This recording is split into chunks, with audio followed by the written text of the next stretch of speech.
Nuolatinis varginantis nuovargis nebūtinai gali būti tiesiog stresas. Tai tikrai gali būti jūsų skydliaukės sutrikimo simptomai.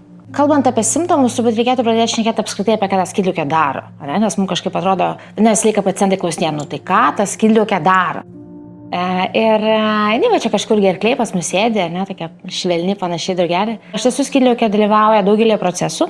Vienas iš jų, kuris yra labai svarbus, tai yra energijos gamyba. Energijos gamyba, medžiagų skaldymas, adaptacija, prisitaikymas prie streso.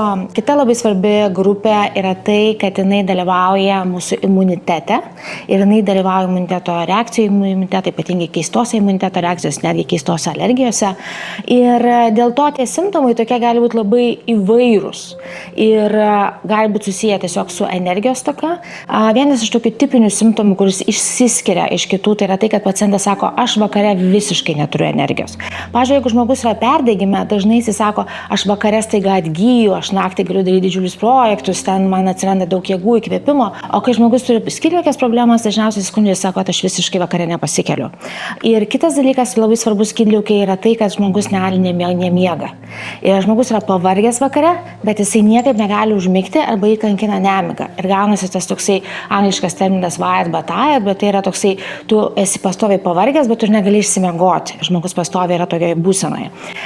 Kitas iš tokių skydliaukės simptomų yra, kaip minėjau, kadangi tai yra pirmiausia energijos gamyba, bet energiją reikia iš kažko gaminti. Tai skydliaukė labai dažnai gamina skaldo kokias nors medžiagas ir šitoje vietoje būna niuansų. Pavyzdžiui, žmogus sako, staiga netikėtai pradeda storėti. Visiškai nesupranta, tiesiog sako, aš iš oro storėjau. Kitas sako, staiga sukūdau, nežinau kodėl, numečiau 15 kg, visas drebu, širdis plaka. Dėl to tie simptomai gali būti įvairūs nuo to, bet pirmiausia, kad svorio netikėtas kitimas, kurio mes negalim paaiškinti niekaip kitaip. Tuo lydi įvairūs simptomai, kaip drebulys, nervingumas, širdies makalavimai, drebėjimai, kartais netgi toksai ta vadinamas kąsnio gumulas gerklėje, nes dažnai toks emocinis būna. Kitas vienas svarbus dalykas yra dėl to gali išsibalansuoti netgi cholesterolis, gali išsibalansuoti netgi gliukozė arba galime rasti tokių keistų medžiagų apykaitos sutrikimų, kurių negalim paaiškinti niekaip kitaip, tik tai per skydliaukės sutrikimus. Imunitetas. Skydliaukė dalyvauja imunitete ir mums kažkaip labai pasimiršta, kad jinai tą daro. O yra specifiniai limfocitai, kurie būtent yra bręsta čiobreliaukėje. Čiobreliaukė yra šalia skydliaukės ir skydliaukė turi labai didelį veikimą imunitetui, ypatingai palaikymui. Ir labai dažnai lėtinės imunitetinės ligos arba netgi lėtiniai virusai, kaip Epšteino Baro virusas, Tomagalo virusas arba kitos ligos, labai dažnai išbalansuoja skydliaukę, nes jie bando sutvarkyti imunitetą, o gaunasi skydliaukės išsibalansavimas.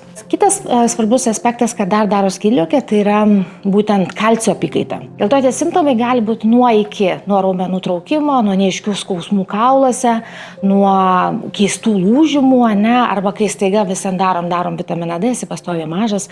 Taip kad tų simptomų gali būti įvairių, tie tokie labai reikia surinkti juos į vieną tokį simptomų krūvą, nes jie gali būti išsibarstę ir kartais žmogus tiesiog keliauja nuo vieno specialisto pas kitą, kol galiausiai atsiduria pas tą, kuris sako, žinai, gal tau vis tik tai su skydliaukė yra kažkas netvarkoj. Dabar jeigu taip žiūrėt visiškai skydliaukės silpnumo požymis arba stiprumo, tai stipri skydliaukė, peraktyvi skydliaukė, tai yra būtent drebulys, svorio kritimas, tokios išsiplėtę akys, negalėjimas pakelti karščio. Jeigu yra skydliaukės silpnumo požymiai, dažniausiai tai yra svorio didėjimas, nuovargis, energijos stoka, būtent plaukų slinkimas, nagų lūžinėjimai ir panašiai.